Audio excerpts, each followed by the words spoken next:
This right here is the Mahindra Bolero Neo, which is technically TUV 300 facelift. That's right. क्योंकि ये TUV 300 पर ही based है और पहली नज़र में अगर आप देखेंगे तो ऑफकोर्स आपको लगेगा ये TUV 300 का अपडेटेड वर्जन ये है, बट इसे रीइंट्रोड्यूस किया गया है एज महिंद्रा बोलेरो नियो। पर बड़ा सवाल ये है कि ये बोलेरो के ज़्यादा पास में है या TUV 300 के पास में है आज भी, वही आज हम पता लगाने की कोशिश करेंगे। नमस्कार, खमागणी देवियों सज्जनों, my name is Vikas Yogi, you are watching एसन studio and here is everything that you need to know about Mahindra Bolero neo.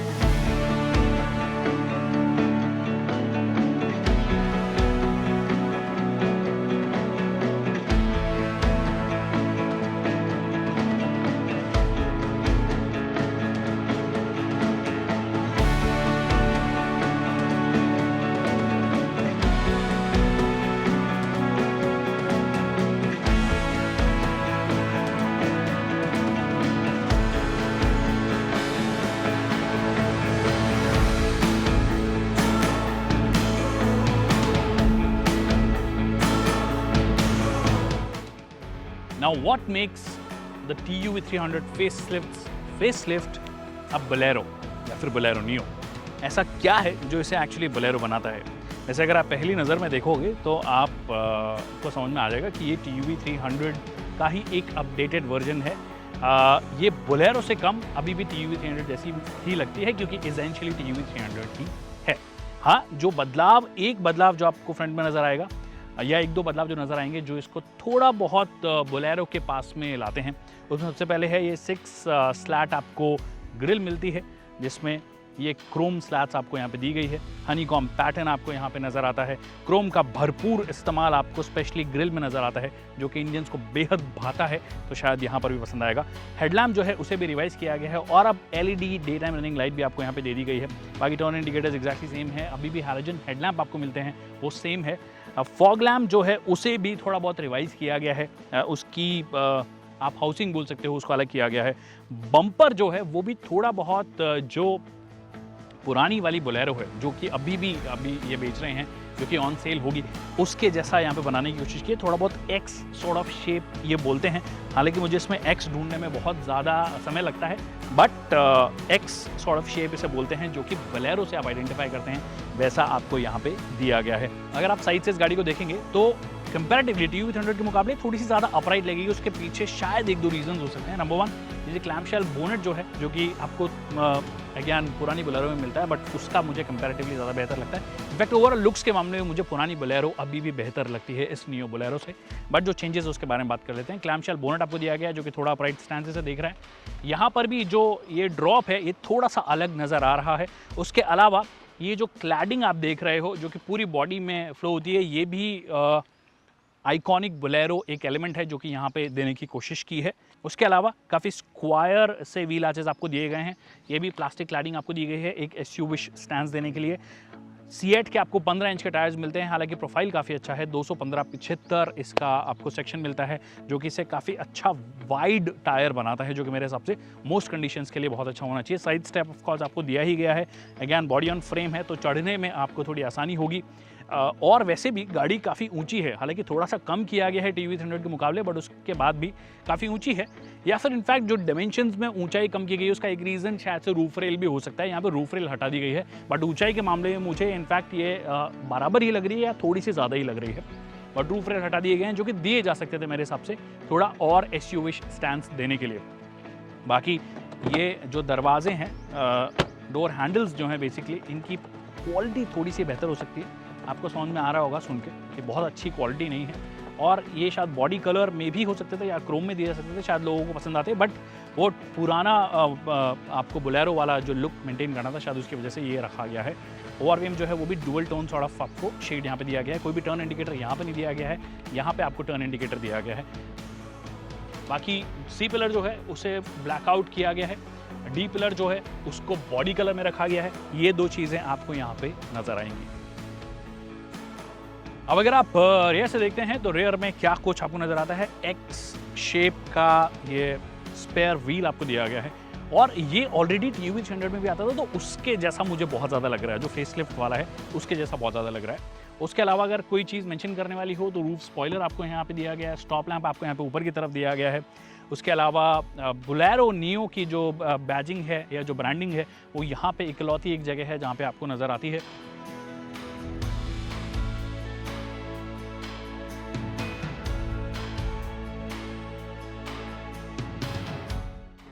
तो भैया दर्शन करवाते हैं आपको TUV 300 फेसलिफ्ट के इंटीरियर का, मतलब बोलेरो नियो के इंटीरियर का।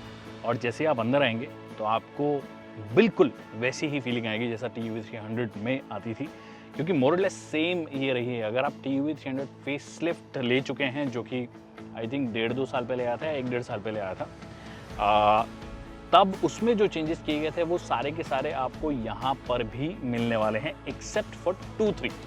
नंबर 1, अगर आप लेआउट के हिसाब से देखोगे, सबसे पहले तो डैशबोर्ड का जो लेआउट है वो सेम आपको लगने वाला है, इसमें कोई बदलाव नहीं किया गया है। वही डुअल टोन टाइप का शेड पहले था, ब्लैक और बेज मिला के, वो सेम आपको यहाँ पर नज़र आ रहा है। वही 7 इंच की टच स्क्रीन आपको नज़र आ रही है। वही जो पहले एप्पल कारप्ले और एंड्रॉइड ऑटो नहीं देते थे वो अभी भी नज़र नहीं आ रहे हैं। और इनफैक्ट ओवरऑल लेआउट जो है, जो पोजीशनिंग है हर चीज़ की, चाहे आप AC वेंट्स की पोजीशन की बात करो या ओवरऑल डिज़ाइन की बात करो, वो सेम रहती है। अब सीट्स की अगर आप बात करोगे तो वो भी सेम रहती है, कोई बदलाव उनमें नहीं है। हाँ, कलर कॉम्बिनेशंस या अपहोल्स्ट्री आप बोल सकते हो, उसमें थोड़ा बहुत चेंज किया गया। पहले थोड़ा अगर साइड की तरफ देखोगे तो साइड में पहले ब्लैक भी आता था, तो dual tone sort of finish था। यहाँ पे बेज इसे पूरा रखा गया है। स्टीयरिंग व्हील जो है वो आपको बदली हुई नज़र आएगी। हाँ, टिल्ट एडजस्टमेंट आपको पहले भी मिलता था, वो अभी भी मिलता है, कोई बदलाव नहीं है यहाँ पे। बट हाँ, पहले क्रूज़ कंट्रोल नहीं मिलता था आपको, तो क्रूज़ कंट्रोल के जो बटन्स हैं वो आपको राइट साइड में दे दिए गए हैं। वॉल्यूम कंट्रोल बटन्स जो आते थे, फ़ोन उठाने का, काटने का, म्यूट करने का, अगर इंफोटेनमेंट सिस्टम को म्यूट करना है तो वो सब आपको पहले भी मिलते थे, वो आपको सेम यहाँ पर नज़र आ रहे हैं। जो बदलाव आपको ज़्यादा बड़ा नज़र आएगा, इससे भी बड़ा, वो है इंस्ट्रूमेंट क्लस्टर में। अब अगर आपने थोड़ी मॉडर्न एज महिंद्रास को देखा हो, इंक्लूडिंग थार, तो वैसा इंस्ट्रूमेंट क्लस्टर आपको यहाँ पे नज़र आता है। क्लियर है, फुली डिजिटल नहीं दिया गया है। MID जो है वो ऑफकोर्स वही एक चीज़ जो डिजिटल होती है वो यहाँ पे दी गई है। थोड़ा सा बड़ा है साइज़ में MID, और तमाम तरीके की जो इन्फॉर्मेशन है वो आपको यहाँ पे दे देता है। ट्रिप आपको सेट करनी हो, एवरेज फ्यूल इकॉनमी कितनी आ रही है, सेटिंग्स में कुछ चेंज करना हो, तो वो सब चीज़ें आपको यहाँ पर नज़र आती हैं। डिस्टेंस टू एम्प्टी कितना दे रहा है वो आपको दिखा देता है। उसके अलावा अगर आपको डिजिटली किस स्पीड में चल रहे हैं तो डिजिटल स्पीडोमीटर भी अगर आपको रखना हो यहाँ पे तो आप रख सकते हो। हालांकि अगर आपको याद हो तो फेसलिफ्ट मॉडल में T10 और T10 ऑप्शन जो वेरिएंट्स आते थे उसमें रिवर्स पार्किंग कैमरा आपको मिलता था। यहाँ पे वो चीज़ नहीं दी गई है, यहाँ पे सिर्फ रिवर्स पार्किंग सेंसर आपको मिलते हैं, which is kind of disappointing, क्योंकि टॉप एंड वेरिएंट में रिवर्स पार्किंग कैमरा जैसा फीचर तो आपको दिया ही जाना चाहिए था जब आप इसे थोड़ा मॉडर्न बोलेरो बोल रहे हो। एक और चीज़ अगर आप यहाँ पे देखोगे, यहाँ पर सभी दरवाज़ों को, अगर मान लो किसी भी दरवाजे को अनलॉक करना हो या सभी को अनलॉक करना हो तो ये मैकेनिकल सिस्टम आपको दिया गया है, कोई डेडिकेटेड बटन नहीं दिया गया जिसको दबाएंगे आप तो सारे दरवाजे अनलॉक हो जाएंगे। सीटिंग कंफर्ट की अगर आप बात करोगे तो एक्चुअली अच्छा कंफर्ट है इसका, मतलब फ्रंट सीट्स का तो कोई दिक्कत नहीं है। ड्राइवर साइड जो सीट है आप उसे मैन्युअली 6 वे एडजस्ट कर सकते हो, तो वो कोई दिक्कत है ही नहीं। अब बात कर लेते हैं स्टोरेज स्पेस की, जिसके बारे में शायद बहुत सारे लोगों को जानना होता है। तो शुरुआत यहाँ से करते हैं, ग्लव बॉक्स से, जो कि बहुत ज़्यादा यूजेबल नहीं है। एक मैनुअल सॉर्ट ऑफ पड़ा है, मतलब डायरी कम मैनुअल कम वटेवर, और मेरा सिर्फ ये वॉलेट पड़ा है और ये पूरा भर गया है, तो बहुत ही कम स्पेस आपको यहाँ पे दिया गया है। दरवाज़ों में अगर आप बात करोगे तो दरवाज़ों में बड़ी बॉटल्स आप डेफिनेटली रख सकते हैं, और उसके बाद भी थोड़ी बहुत जगह बच जाती है तो वहाँ पे आप कुछ रख सकते हैं। उसके अलावा यहाँ पे अगर आप आएंगे तो यहाँ पे एक बड़ी बॉटल आसानी से रखी जा सकती है, 2 छोटी बॉटल यहाँ पे रखी जा सकती है, तो टेक्निकली 1 लीटर, आधा लीटर की कुछ चीज़ें आ जाएंगी। और ये ऐसे कुछ यहाँ पे जगह दी गई, यहाँ पे भी दी गई है और एक यहाँ पर भी दी गई है, अगर आप देख पा रहे हैं तो लग रहा है जहाँ पे या तो आप कोई नोकिया 1100 जैसा फ़ोन हो तो रख लो, या फिर साबुन हो आपके पास में, साबुनदानी के जैसा लग रहा है, यहाँ पे आप रख सकते हो। जोक सपाट, बट यहाँ पे कुछ का कुछ तो डेफिनेटली आप रख ही सकते हो। उसके अलावा आप यहाँ पे आओगे, स्पेस तो नहीं है बट क्योंकि यहाँ पे आ ही गए हैं तो बात कर ही लेते हैं। 12V पावर सॉकेट आपको दिया गया है, एक USB पोर्ट दिया गया है, एक ऑग्स इन पोर्ट दिया गया है, विच इज़ गुड, क्योंकि अब नई गाड़ियों में आना बंद ही हो गया है एप्पल कारप्ले एंड्रॉइड ऑटो, क्योंकि अब यहाँ पे आता नहीं है, तो ये देना आई थिंक बनता है। उसके अलावा ये एक जगह दी गई है जहाँ पे एक्चुअली कोई सामान रखेंगे तो हिलेगा और डोलेगा नहीं। आप चाहें यहाँ पे बहुत सारे लोग वैसे गणेश जी को विराजमान करेंगे तो वो भी कर सकते हो, बट इन केस कोई सामान रखना हो तो आप वो भी रख सकते हो। और अब चलते हैं सेकेंड रो में। और सेकेंड रो में चलने के लिए या चढ़ने के लिए आपको साइड स्टेप दिया गया है। तो अगर घर में एज्ड लोग हैं तो उनको थोड़ी सी परेशानी हो सकती है ऑफ कोर्स, क्योंकि चढ़ना पड़ेगा literally. Proper body on frame SUV है और वैसा ही फीलिंग आपको आ रहा है। यहाँ पे आने के बाद में एक्चुअली स्पेस की बात कर लेते हैं, और यहाँ पे सरप्राइजिंगली बहुत ही अच्छा स्पेस है। TUV 300 जैसा ही, जैसे कि मैं आपको ऑलरेडी बोल चुका हूँ, इसका मतलब स्पेस बहुत अच्छा है। ये आगे वाली जो सीट है वो मेरे हिसाब से एडजस्टेड है, मेरे हाइट के हिसाब से। मेरी हाइट बहुत ज़्यादा नहीं है, बट 5'6", 5'7" के बीच में है, तो अगर उतनी है, इनफैक्ट अब 5'9", 5'10" वाला भी होगा तो भी नी रूम आपको अच्छा मिल जाता है, लेग रूम ठीक मिल जाता है आपको। और सबसे अच्छी बात है थाई सपोर्ट बहुत अच्छा है, जो कि मोस्ट कार्स मिस कर देती हैं कि वो सीट्स तो लगा देते हैं पर मिडिल रो में वो थाई सपोर्ट उतना अच्छा नहीं दे पाते हैं। यहाँ पर एक्चुअली जो सीट है वो काफ़ी ब्रॉड लग रही है, तो उस हिसाब से थाई सपोर्ट एक्चुअली बहुत अच्छा है। और विड्थ भी जो है गाड़ी की वो अच्छी लग रही है, तो 3 लोग डेफिनेटली बैठ सकते हैं। अगर आप ठीक ठाक फिजिक के भी होंगे तो भी 2 अच्छी फिजिक वाले और एक मेरी जैसी फिजिक वाला जो बंदा है, मतलब मेरी भी बहुत कम नहीं है बट ठीक ठाक फिजिक वाला अगर मेरे जितना होगा और मेरी जितनी हाइट वाला होगा तो बीच में बैठ सकते हैं। यहाँ पर एक कमी जो आपको लगी वो है कि AC वेंट नहीं दिया गया है, जो कि मेरे हिसाब से बहुत बड़ा मिस है। ठीक है, आगे वाला जो AC है वो बहुत पावरफुल है, बट जब 4-5 लोग हो जाते हैं तो गर्मी बहुत ज़्यादा हो जाती है वैसे ही, और राजस्थान जैसी जगह पर रहते हैं तो डबल हो जाती है। तो उस वक्त आपको AC वेंट्स जो चाहिए होते हैं डेडिकेटेड होने चाहिए थे, यहाँ पर नहीं दिए गए हैं, और इसे आप 7 सीटर भी बोल रहे हो तो और भी बड़ा मिस हो जाता है ये उस केस में। अब ये वाली सीट पे आते हैं जो कि मेरे जो कलीग हैं ललित, उनके हिसाब से एडजस्टेड है, जो अभी कैमरे के पीछे हैं, और इनफैक्ट वो 6 फुट हैं, और उसके बाद भी यहाँ पर नी रूम एक्चुअली बहुत अच्छा लग रहा है। अच्छी बात ये है कर्व्ड सॉर्ट ऑफ ये सीट दी गई है, तो उसकी वजह से नी रूम आपको एक अच्छा निकल के आ जाता है। बाकी ओवरऑल आई थिंक कंफर्टेबल है 5 लोगों के लिए डेफिनेटली। अब चेकआउट करेंगे हम इसकी सबसे लास्ट रो सीट, जिसकी वजह से इसे 7 सीटर बोला गया है। स्वागत है आपका बोलेरो नियो की रेयर सीट में। रेयर सीट है या बूट स्पेस है वो आप डिसाइड कीजिए, क्योंकि अभी हमको बूट स्पेस की ज़रूरत है इसलिए हमने बैग रख दी अपने, बट क्योंकि आपको सीट्स बतानी है मुझे तो इसको रखते हैं आगे। दोनों बैग्स आगे चले गए हैं, और 2 जंपर सीट्स इनको बोलते हैं या जंप सीट्स इनको बोलते हैं। और यहाँ पर भी चढ़ने के लिए अगेन बॉडी ऑन फ्रेम गाड़ी, टिपिकल वो फुट स्टेप है आपने यहाँ रखा और यहाँ पे आप आ गए। अब क्या आप यहाँ पे कंफर्टेबली बैठ सकते हो? एक्चुअली मेरी जितनी हाइट है तो भी अगर अकेले बैठे हो तो कोई दिक्कत नहीं है, बट हाँ सर यहाँ पे टकराता है। अगर आपकी हाइट ज़्यादा है तो आप डेफिनेटली थोड़ी परेशानी आपको यहाँ पे होगी, सीट उतनी ज़्यादा कंफर्टेबल नहीं है, बट अगर आप शॉर्ट राइड्स के लिए जा रहे हो तो आप डेफिनेटली जा सकते हो। 2 बच्चे बिठाने हो तो बिठा सकते हो, बट अगेन यहाँ पे कुछ वैसे क्रीचर कंफर्ट के नाम पे कुछ है नहीं, मतलब क्योंकि एक तो जैसे मैंने कहा कि AC वेंट नहीं है तो यहाँ पे थोड़ी गर्मी हो सकती है बच्चों के लिए भी। इन केस आप इनको नहीं यूज़ कर रहे हैं तो आप बूट स्पेस को यूज़ कर सकते हैं, बट इन सीट्स में जंप सीट्स में दिक्कत एक होती है क्योंकि कंप्लीटली रिमूवेबल नहीं है। दैट मीन्स आप बूट को भी अच्छे से यूज़ नहीं करते हो, क्योंकि ये इंट्रूड करता है फिर उस केस में। यहाँ तक सामान रख लोगे तो ये स्पेस टेक्निकली ये खा जाते हैं। तो 5+2 जो सीट्स होती हैं उनमें ये जो नुकसान है वो नुकसान आपको नज़र आ ही रहा है। बाकी 2 बच्चे प्लस 5 एडल्ट्स इसमें ट्रैवल डेफिनेटली कर सकते हैं।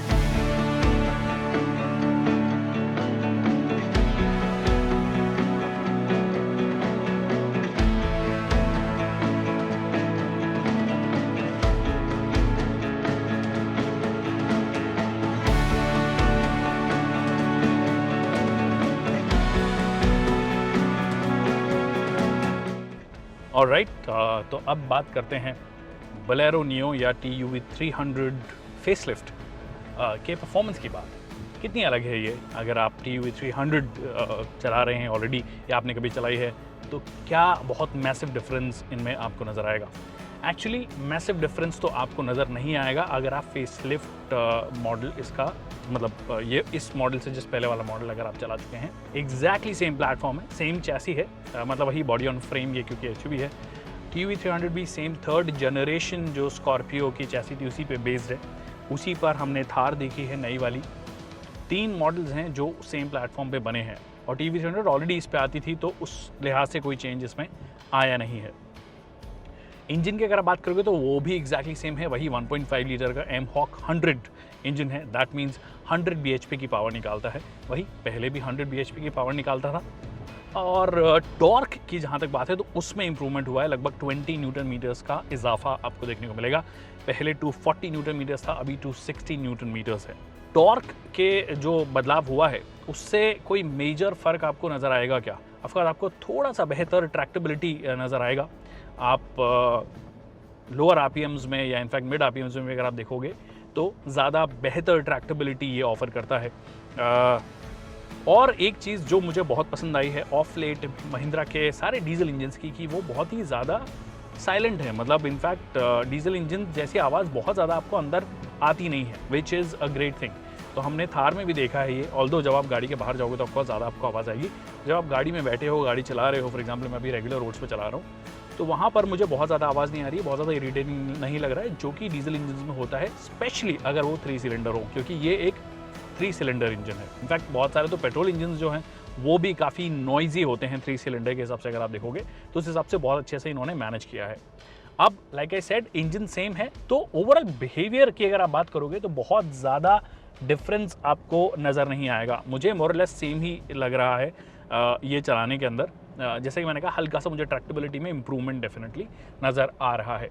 मैंने बोला कि स्कॉर्पियो वाली चैसी है, दैट मीन्स ये एक रियर व्हील ड्राइव कार है। इसके साथ में ऑफकोर्स कोई भी 4x4 आपको नहीं मिलता है, ऑल्दो ये चैसी कॉम्पिटेंट है, ये चैसी कंपैटिबल है। अगर इसको 4x4 बनाना हो तो आप इजीली इसे 4x4 बना सकते हैं, बट इसको नहीं बनाया गया है क्योंकि सेम चैसी पे आप थार ऑलरेडी 4x4 देख रहे हैं, स्कॉर्पियो 4x4 आती है, तो इसे ज़्यादा इकोनॉमिकल लोगों के लिए बनाया गया है कि जो एंट्री लेवल ऐसी कारें देखें जो कि कॉम्पिटेंट भी हों, केपेबल हों। अगर ख़राब रास्तों पे जा रहे हैं, मेनली अगर Tier 2 Tier 3 टाउन्स में आप चलाते हैं, रूरल इंडिया में आप चलाते हैं, तो आपको एक ऐसी व्हीकल चाहिए जो केपेबल हो। अब एक दिक्कत जो TU300 में पहले थी, अगर आप TU300 के फेसलिफ्ट से पहले वाला मॉडल जो 2015 में लॉन्च हुआ था उसको चलाएंगे, जब भी कुछ स्लशी रोड आता था या ख़राब रास्ते जब आते थे जिसमें लूज़ सैंड हो या फिर ज़्यादा कीचड़ हो, तो वहाँ पे वो उतना अच्छा ट्रैक्शन नहीं दे पाती थी, तो वहाँ पे बहुत ही ज़्यादा परेशानी होती थी एक रियर व्हील ड्राइव होते हुए भी। तो लोगों को यही क्वेश्चन आता था कि रियर व्हील ड्राइव भी है, स्कॉर्पियो वाली चैसी भी है, बट उसके बाद भी स्ट्रगल कर रही है। तो उसका सोल्यूशन महिंद्रा ने क्या निकाला कि मैकेनिकल लॉकिंग डिफरेंशियल उसे दे दिया, MLD जिसे बोलते हैं। तो MLD से क्या हुआ कि जब आप ख़राब रास्तों पे जा रहे हैं और उस वक्त बहुत बार सिचुएशन होती है कि आपका जैसे रियर टायर में से एक टायर जो है हवा में होता है, तो अगर एक टायर हवा में है, अब ओपन डिफरेंशियल्स में अगर आप होंगे तो 50-50 उसमें टॉर्क डिस्ट्रीब्यूशन हो जाता है। अब उस केस में क्या होता है, अगर एक टायर हवा में है तो दूसरे वाले को 50% टॉर्क ही मिल रहा है, और हो सकता है कई बार वो इनफ ना हो जो कांटेक्ट में होता है ज़मीन के या सरफेस के। अब अगर लॉकिंग डिफरेंशियल है, आपने लॉक कर दिया उस डिफरेंशियल को, तो जो टायर आपका कांटेक्ट में है सरफेस के, उसको जो पूरी टॉर्क है या ज़्यादा टॉर्क जो है उसको मिलने लग जाती है, जिससे कि वो अपने दम पर उस जो ट्रिकी सिचुएशन है उससे निकल जाए। तो MLD लगाने से ये गाड़ी इनफैक्ट ठीक ठाक ऑफ रोड केपेबल हो गई। और सब कॉम्पैक्ट SUVs की अगर आप बात करोगे, जो 4 मीटर से छोटी SUVs हैं, उनमें तो इनफैक्ट ये सबसे ज़्यादा कॉम्पिटेंट, सबसे ज़्यादा केपेबल SUV बन गई, जो कि ऑफकोर्स अगर अंडर 10 लाख अगर आप बात करोगे एक शोरूम प्राइस के हिसाब से, तो कोई भी ऐसी गाड़ी नहीं है जो आपको ऑफ रोड केपेबिलिटी ऑफर करती हो, एक्सेप्ट फॉर दिस वन। तो अभी भी वो सेम चीज़ MLD जो है वो आपको यहाँ पर मिलती है। बाकी जो रेगुलर रोड मैनर जोन में कोई दिक्कत है नहीं। हाँ ऑफकोर्स अगर आप क्योंकि बॉडी ऑन फ्रेम है, आप लेन चेंज करेंगे, अभी खाली रोड है, तो वो बॉडी रोल आपको डेफिनेटली फील होता है। आप 100 kmph तक की स्पीड इजीली कर सकते हैं, कोई दिक्कत नहीं है। वहाँ तक गाड़ी स्ट्रेट रोड स्टेबिलिटी में दिक्कत नहीं आती है। ऑफकोर्स वो जो इनहेरेंट बॉडी ऑन फ्रेम गाड़ियों की जो थोड़ी बहुत बाउंसी नेचर होता है वो आपको यहाँ पर भी फील होगा, सेम आपको होता है। गियर बॉक्स जहाँ तक बात है थोड़ा सा बेहतर हो सकता है, थोड़ा नॉची फील होता है, मतलब उतना स्मूथ शिफ्टिंग ये गियर बॉक्स नहीं है। मुझे लगता है कि और सारा टाइम ये हिलता भी रहता है, तो ये इसे आई थिंक थोड़ा सा बेहतर करने की ज़रूरत है। थोड़ी न्यू जनरेशन महिंद्रा कार्स में तो ऑफकोर्स वो हमें देखने की ज़रूरत है ही है। बाकी आई थिंक मैंने जब इंटीरियर की बात की तब भी बताया था कि जो IRVM है वो व्यू उतना अच्छा नहीं दे पाता है। ऑफकोर्स थार से बेटर देता है, बट उतना अच्छा नहीं दे पाता है। ORVM ऑफ कोर्स काफ़ी बड़े हैं तो उनमें कोई दिक्कत नहीं है। बाकी ओवरऑल हम जिस वजह से SUV लेते हैं कि ऊंची होनी चाहिए, तो सारी जितनी भी सब कॉम्पैक्ट SUVs हैं उनमें सबसे ऊंची आपको ये लगने वाली है। आप you sit pretty high, actually आपको लगता है कि हाँ आप काफ़ी ऊंचे बैठे हैं, बोनट आपको क्लियरली नज़र आता है, बहुत अच्छी विजिबिलिटी आपको नज़र आती है। तो ट्रिकी सिचुएशन हो, नैरो रोड्स हो, शहर वाले रास्तों पर जा रहे हो, कहीं पर भी जा रहे हो, तो आप ज़्यादा कॉन्फिडेंट फील करते हैं। राइड क्वालिटी की बात करते हैं। राइड क्वालिटी एक्चुअली जैसा कि मैंने कहा कि क्योंकि लैडर फ्रेम चैसी है, उसी तरीके के सस्पेंशंस हैं, तो ज़्यादा बेहतर तरीके से हैंडल करती है ख़राब रोड्स को। उसके बारे में ऑलरेडी बात कर चुका हूँ, गाँव में चलानी हो, ख़राब रास्तों पे चलानी हो, बहुत ही बेहतरीन चलती है, आपको पता भी नहीं पड़ता है। मतलब ये नाश्ते में खा जाती है छोटे मोटे गड्ढों को, तो आपको बिल्कुल नहीं पता पड़ेगा। So that way I think it's pretty sorted handling. You don't expect इतनी ऊँची गाड़ी एक बॉडी ऑन फ्रेम वाली SUV के साथ में उम्मीद नहीं करते हो कि बहुत अच्छी हैंडलिंग आपको ऑफर करे। ठीक ठाक आप बोल सकते हो बॉडी ऑन फ्रेम स्टैंडर्ड से। तो यही है मेरे फर्स्ट इंप्रेशंस। तो मतलब मोटे मोटे तौर पे TUV 300 फेसलिफ्ट से बहुत ज़्यादा इंप्रूवमेंट आया नहीं है, ना तो कैपेबिलिटीज़ के मामले में कोई इंप्रूवमेंट आया है, ना कुछ और मामले में इंप्रूवमेंट आया। एक मामले में इंप्रूवमेंट आया कि भैया अब इसे बोलेरो नियो बोलेंगे, अब इसे बोलेरो हम बुलाने लगे हैं। तो बोलेरो से कंपेयर करोगे तो डेफिनेटली आपको ये अप मार्केट लगेगी, ज़्यादा बेहतर लगेगी, ज़्यादा कंफर्टेबल लगेगी। बट TUV 300 से आप कंपेयर करोगे तो TUV 300 के जैसी ही है ये, बहुत ज़्यादा डिफरेंस आपको नहीं लगेगा। So that's it people on the Mahindra Bolero neo या फिर TUV 300 का एक और अपडेट, जिसे कि बोलेरो नियो के नाम पे लॉन्च किया गया है। हमने शुरुआत की थी वीडियो की ये इस सवाल से कि ये ज़्यादा बोलेरो के पास में है या TUV 300 के पास में है। तो आपको शायद पता पड़ गया होगा कि ये TUV 300 के ज़्यादा पास में है अभी भी। अब पता नहीं ये री इंट्रोड्यूस क्यों किया गया, री ब्रांडिंग एक्सरसाइज क्यों की गई है, इसके पीछे क्या लॉजिक है। शायद बोलेरो का नाम बहुत बड़ा है, तो शायद TUV 300 की जो सक्सेस उतनी बड़ी ना रही हो, उसको अब उसे और बड़ा बनाया जा सके या उसे सक्सेस की तरफ लेकर जाया जा सके। शायद यही एक रैशनल या फिर एक लॉजिक लगता है इसके पीछे। बाकी like I said, it looks more like a TUV 300 update than a new Bolero. Pricing की जहाँ तक बात है तो 8.48 लाख से शुरू होती है ये, और इसका टॉप एंड वेरिएंट जो है, जो हम चला रहे हैं, 9.99 लाख पे जाता है। प्राइसिंग एक्चुअली इसकी अच्छी है फॉर अ कार जो कि एक रियर व्हील ड्राइव है। आप ख़राब रास्तों पे चला सकते हो, शहरों में चलाना हो तो वहाँ पे भी चला सकते हो। बॉडी ऑन फ्रेम इकलौती सब 4 मीटर कॉम्पैक्ट SUV है, तो उस लिहाज से डेफिनेटली एक अच्छा प्रोडक्ट साबित हो सकता है बहुत सारे Tier 3, Tier 4 या रूरल इंडिया के जो बायर्स हैं उनके लिए। आपको क्या लगता है मुझे कमेंट सेक्शन में बताइए। अगर कोई सवाल हैं जो कि रह गए हैं इस वीडियो में, तो आप हमसे पूछ सकते हैं, हम उसका जल्द से जल्द जवाब देंगे। Thank you so much people for watching this video.